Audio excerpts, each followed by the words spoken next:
হঠাৎ করেই দেখছি আমাদের গ্রামের মোড়ে সবাই যেন মনোযোগ দিয়ে কি একটা দেখছে।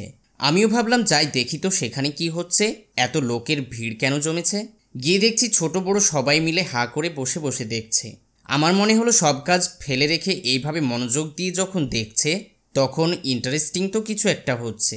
তারপর তাদেরকে গিয়ে জিজ্ঞাসা করার পর তারা বলছে এখানে অনেক দূর থেকে মেশিনের সাহায্যে মাটির তল দিয়ে পাইপ নিয়ে আসা হয়েছে এবং সেই পাইপের মধ্যে দিয়ে তার বিছানো হচ্ছে, তার সাথে সাথে কিছু মেশিন। উপরে যারা বসে বসে দেখছে তাদেরকে জিজ্ঞাসা করলাম এখানে কিসের মেশিন লাগানো হচ্ছে, কিন্তু তারা কেউ বলতে পারলো না।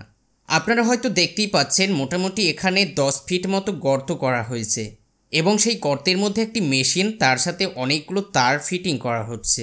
মিস্ত্রি ভাইটি অনেক মনোযোগ সহকারে কাজ করছে, সেই কারণে তাকে আর ডিস্টার্ব করলাম না। তাছাড়াও মিস্ত্রি ভাইটি এই ছোট্ট গর্তের মধ্যে অনেকক্ষণ থেকে কাজ করার কারণে গোটা শরীর ঘেমে পুরোপুরিভাবে ভিজে গিয়েছে। তাছাড়াও আজ এতটাই গরম পড়ছে যা বলে বোঝানো যাবে না, ঘরের মধ্যেই থাকতে পারা যাচ্ছে না।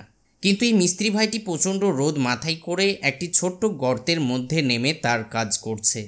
তার সাথে সাথে আরও কয়েকটি মিস্ত্রি ভাই আছে, তাদেরকে জিজ্ঞাসা করলাম ভাই এখানে কিসের কাজ করা হচ্ছে। তো তখন তারা বলল এই পাইপের মধ্যে দিয়ে এয়ারটেল টাওয়ারে তার নিয়ে যাওয়া হচ্ছে, এই তারের মাধ্যমেই 5G কানেকশন করা হবে। আমাদের গ্রামে রিসেন্টলি এয়ারটেলের টাওয়ার হয়েছে, আর সেই টাওয়ারটিতেই এই তারগুলো কানেকশন করা হচ্ছে।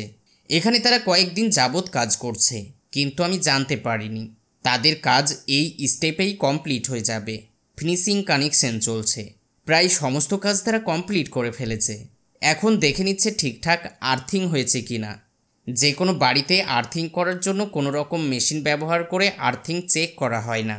বড় বড় লোহার অথবা তামার রড মাটির তলায় পুঁতে আর্থিং করে দেওয়া হয়, কিন্তু যেহেতু এগুলো অনেক গুরুত্বপূর্ণ কাজ, সেই কারণে এক বিশেষ ধরনের মেশিনের সাহায্যে আর্থিং চেক করা হচ্ছে। তাদের প্রায় কাজ শেষ হয়ে গিয়েছে, এখন আর্থিং চেক করবে মেশিনের সাহায্যে। তার জন্য সর্বপ্রথম নিচের আর্থিংয়ের সাথে একটি তার জয়েন্ট করা হচ্ছে এবং উপরের আর্থিং মেশিনের সাহায্যে জয়েন্ট করা হচ্ছে। এই যে হলুদ কালারের মেশিনটি দেখছেন, এই মেশিনটির সাহায্যে আর্থিং চেক করা হবে। এই ছোট্ট মেশিনটির দাম জানলে আপনি অবাক হয়ে যাবেন। এই শুধুমাত্র আর্থিং চেক করার জন্য এই মেশিনটি তারা 50,000 টাকা দিয়ে কিনেছে। যাই হোক, তার জোড়া দেওয়া কমপ্লিট হয়ে গেলে উপর থেকে একজন টেকনিশিয়ান রিডিং মেপে দেখে নিচ্ছে ঠিকঠাক আর্থিং হচ্ছে কিনা।